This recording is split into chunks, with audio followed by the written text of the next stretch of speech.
ማለዳ የመጣ ስታነቃኝ ጆሮዬን ከፍተህ ስትናገረኝ በማስተዋል መንገድ ስትመራኝ ከሕይወት ምንጭ ውሃ ስታረካኝ። ሰላም ጤና ይስጥልን፣ እንደምን አደራችሁ። ይህ በምፅዓቱ አዋጅ ነጋሪ አገልግሎት እየተዘጋጀ የሚቀርብላችሁ የማለዳ ቁርስ ፕሮግራም ነው። ወደ ዛሬው የማለዳ ቁርስ ፕሮግራም ከማለፋችን በፊት ስለ ዛሬው ማለዳ እግዚአብሔር አምላካችንን አመስግነን ወደ እግዚአብሔር ቃል እናልፋለን። የዘላለም አምላክ እግዚአብሔር ሆይ ስለዚህ ማለዳ ስለ ምሕረትህ፣ ስለ ቸርነትህና ስለ በጎነትህ ሁሉ እናመሰግንሃለን። ክብር ሁሉ ከዘላለም እስከ ዘላለም ላንተ ይሁን። አንተ ታላቅና ኃያል ብርቱ አምላክ ነህና በዘመናቱ ሁሉ መካከል ጠብቀህ ምሕረትህንና ቸርነትህን አብዝተህልን ዛሬ ደግሞ በዚህ ማለዳ ሕያው የሆነውን ቅዱስ የሆነውን ቃልህን እንድንካፈል እድል ስለሰጠህን ምሕረት ስላደረክልን እናመሰግንሃለን። እነሆ ደግሞ ቃልህን ባርክልን፣ በመንፈስህ አስተምረን፣ ሕይወታችንን እንደ ቃልህ መኖር እንድንችል ጸጋና ምሕረትህ ይብዛልን። ሁሉ ለስም ክብር ይሁን፣ በኢየሱስ ክርስቶስ ድንቅ ስም አሜን። እንግዲህ ዛሬ የምንመለከተው የሐዋርያት ሥራ ምዕራፍ 1 ነው። ከትናንትናው ዕለት የገላትያን መጽሐፍ እየተመለከትን ነበረ። ምዕራፍ 1ን በዛ ውስጥ ጳውሎስ ብዙ ነገሮችን አስተምሮናል። ስለ ወንጌል ያለን ቅናት፣ ስለ ወንጌል ያለን ደግሞ መጋደልና በወንጌልና በጸጋ መካከል ያለውን ልዩነትና ለወንጌል መጨከንን እንድንረዳ እንድንማር አድርጎናል። እንግዲህ እንዴት በድንቅ አጠራር እንደተጠራ ሐዋርያነት ደግሞ ምን አይነት ዋጋ የሚያስከፍል እንደሆነ በዛ ክፍል ውስጥ ለመመልከት ሞክረናል። በጥቂቱም ቢሆን ጥሩ ነገር እንዳገኛችሁበት አምናለሁ። ዛሬ ግን የሐዋርያት ሥራ ምዕራፍ 1ን እንጀምራለን።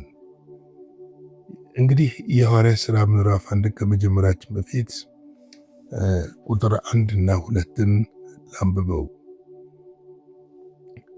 ቴዎፍሎስ ሆይ ኢየሱስ የመረጣቸውን ሐዋርያትን በመንፈስ ቅዱስ ካዘዛቸው በኋላ እስከ አረገበት ቀን ድረስ ያደረገውንና ያስተምረው ዘንድ ስለጀመረው ሁሉ መጀመሪያውን ነገር ጻፍ ብሎ ይናገራል። የዚህ የሐዋርያት ሥራ መጽሐፍ ጸሐፊ ሉቃስ ነው። ሉቃስ ይህንን መጽሐፍ በሚጽፍበት ጊዜ ቴዎፍሎስ ለሚባል አንድ ሌላ አማኝ በሐዋርያት ዘንድ የተደረገውን ነገር ይተርክለታል። ምክንያቱም ሐዋርያት በመንፈስ ቅዱስ እንዴት እንዳዘዛቸውና እስካረገበት ቀን ድረስ ከነሱ ጋር የነበረውን ሪሌሽንሺፕ ወይም ግንኙነትን በደንብ የተመለከተ ይመስላል። ይሄ ብቻ አይደለም። በኢየሱስ የተጀመረው ሥራ በእነርሱ በኩል እንዲቀጥልና የእግዚአብሔር ሐሳብ ዕቅድ ለዓለም ሁሉ ወንጌል እንዲደርስ ለማድረግ እነዚህ የመረጣቸውን ሐዋርያት በመንፈስ ቅዱስ እንዳዘዛቸውና በመንፈስ ቅዱስም ደግሞ ተጠምቀው ወደ አገልግሎት እንደተሰማሩ የሚገልጽ መጽሐፍ ነው። እንግዲህ ጀነራሊ ስንመለከተው የሐዋርያት ሥራ መጽሐፍ የመንፈስ ቅዱስ ሥራ ወይም ደግሞ የቤተ ክርስቲያን ተከላን እና እንዲሁም ደግሞ መንፈስ ቅዱስ ከኢየሱስ ማድረግ በኋላ ያስቀጠለውን የቤተ ክርስቲያንን ሥራ የሚያመለክት መጽሐፍ ነው። ይህ ብቻ ሳይሆን ወንጌል በይሁዳ፣ በኢየሩሳሌም፣ በይሁዳ፣ በሰማርያ እስከ ዓለም ዳርቻ እንዴት እንደሄደ የሐዋርያት ሥራ መጽሐፍ በዝርዝር ይተርክልናል። እያንዳንዱን በተለይም ደግሞ ሉቃስ ይህንን መጽሐፍ ሲጽፍ ፎከስ ያደረገው በጳውሎስ አገልግሎትና በዋናነት በጴጥሮስና በጳውሎስ አገልግሎት ላይ ትኩረት ያደረገ ይመስላል። ሌሎችንም የነካካ ቢሆን ሁለቱን ሐዋርያት ግን ያደረጉትን እንቅስቃሴ በእነሱ ደግሞ የሰራውን የእግዚአብሔርን ሥራ እየተከታተለ እንደጻፈ እንመለከታለን። እንግዲህ በመንፈስ ቅዱስ ነው አገልግሎታቸውን የጀመሩት። ያዘዛቸውም ጌታ ኢየሱስ ክርስቶስ በመንፈስ ቅዱስ እንደሆነ እንመለከታለን። እንግዲህ በዚህ ክፍል ላይ ብዙ ነገሮችን ማየት እንችላለን። እንግዲህ ለመግቢያ ያህል በጣም የገረመኝ ነገር ደግሞ ምንድነው?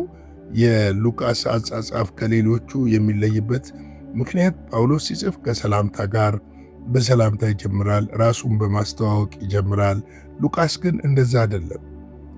ጌታ ኢየሱስ ክርስቶስ ያዘዘውን ነገር እስከ መጨረሻው ድረስ እንዴት ተከታትሎ እንደጻፈ በመናገር ነው የሚጀምረው። ስለዚህ ከጳውሎስ አጻጻፍ ስልት የተለየ እንደሆነ እንመለከታለን። ቁጥር 3 ላይ እንደዚህ ይላል፣ ደግሞ 40 ቀን እየታያቸው ስለ እግዚአብሔር መንግሥት ነገር እየነገራቸው በብዙ ማስረጃ ከሕማማቱ በኋላ ሕያው ሆኖ ለእነርሱ ራሱን አሳያቸው ይላል። እንግዲህ ጌታ ኢየሱስ ክርስቶስ ከሞት ከተነሳ በኋላ ከትንሣኤ በኋላ ለሐዋርያቶቹ ከተገለጠላቸው በኋላ ከነሱ ጋር በቆየባቸው 40 ቀናቶች አሁንም አጠንክሮ ያሳያቸው የነበረ የእግዚአብሔርን መንግሥት ነገር ነበር የሚነግራቸው። የእግዚአብሔር መንግሥት እንግዲህ የጽድቅ መንግሥት ነው፣ የእውነት መንግሥት ነው፣ የምሕረት መንግሥት ነው፣ የቸርነት መንግሥት ነው፣ የፍቅር መንግሥት ነው። ይህም መንግሥት ነበር የሚነግርላቸው በብዙ ማስረጃ ይላል። በብዙ ማስረጃ ያለበት ምክንያት እነርሱ ለዚህ መንግሥት ዋና ተዋናይ ሆነው እንደተመረጡ እንዲረዱና ለዚህ እውነት እስከ መጨረሻው ድረስ መቆም እንዲችሉ ነው። ደግሞም ይህንን በሕይወታቸው ሐዋርያት በመሰዋት እስከ መሥዋዕት ድረስ ያሳዩበት እንደሆነ እናውቃለን።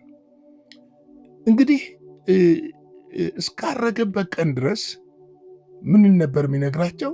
ስለ እግዚአብሔር መንግሥት። ሌላ ነገር አልነበረም የሚነገራቸው። እነሱ ምናልባትም በትንሣኤው ሊደነቁ ይችላሉ። አብሯቸው በመሆኑ ሊደነቁ ይችላሉ። ግድግዳን አልፎ ሲገባ ሊደነቁ ይችላሉ።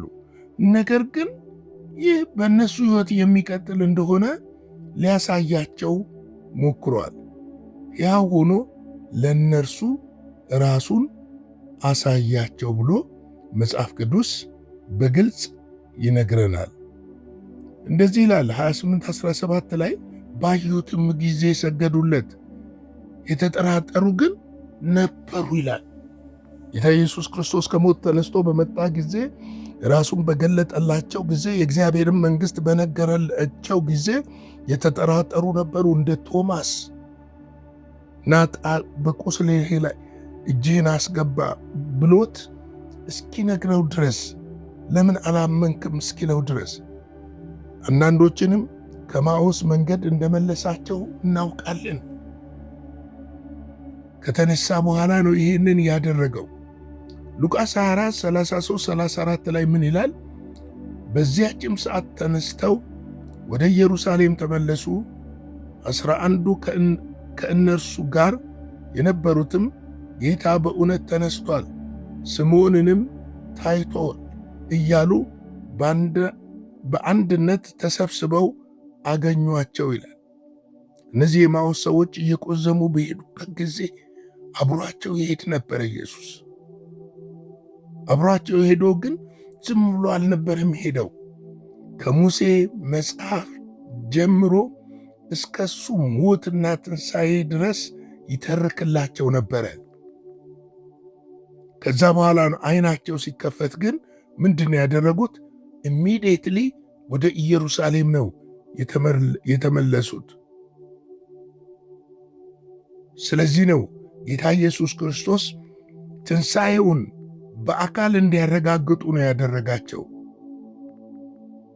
በአካል እንዲያዩት ነው ያደረጋቸው። ማየት ብቻ ሳይሆን 40 ቀናት ከነሱ ጋር ቆይቶ እንደነበረ መጽሐፍ ቅዱስ በግልጽ ይነግረናል። ሉቃስ 24:36 ላይ ይህንንም ሲናገር ኢየሱስ ራሱ በመካከላቸው ቆሞ ሰላም ለእናንተ ይሁን አላቸው ይላል። ሰላም የት? መካከላቸው ቆሞ በእነሱ መካከል ሆኖ። ዮሐንስ 20:19 ላይ ቁጥር 19 ላይ ምን ይላል? ያም ቀን እርሱ ከሳምንት ፊተኛው በመሸ ጊዜ ደቀ መዛሙርቱ ተሰብስበው በነበረበት አይሁድን ስለፈሩ ደጆቹ ተዘግተው ሳሉ ኢየሱስ መጣ፣ በመካከላቸውን ቆሞ ሰላም ለእናንተ ይሁን አላቸው። እያችሁ፣ ሰላም ለእናንተ ይሁን አላቸው። ኢየሱስ ክርስቶስ ትንሣኤ እውነት ነው። እውነተኛ የተበሰረ ትንሣኤ ነው። ለዚህ ነው ለእነዚህ ሰዎች አበሰረላቸው። በአካል ተገልጦ ስለ እግዚአብሔር መንግሥት ስለምትመጣው አሁን በፊታችን በደጃችን ስለቀረበችው ስለ እግዚአብሔር መንግሥት ምን ያደርግ ነበረ? ያሳያቸው ነበረ፣ ይታያቸው፣ ይነግራቸው ነበረ፣ ያስተምራቸው ነበረ። አንደኛ ቆሮንቶስ 15:5-7 እንደዚህ ይላል። ለኬፋም ታየ፣ በኋላም ለ12ቱ፣ ከዚያም በኋላ 500 ለሚበዙ ወንድሞች በአንድ ጊዜ ታየ።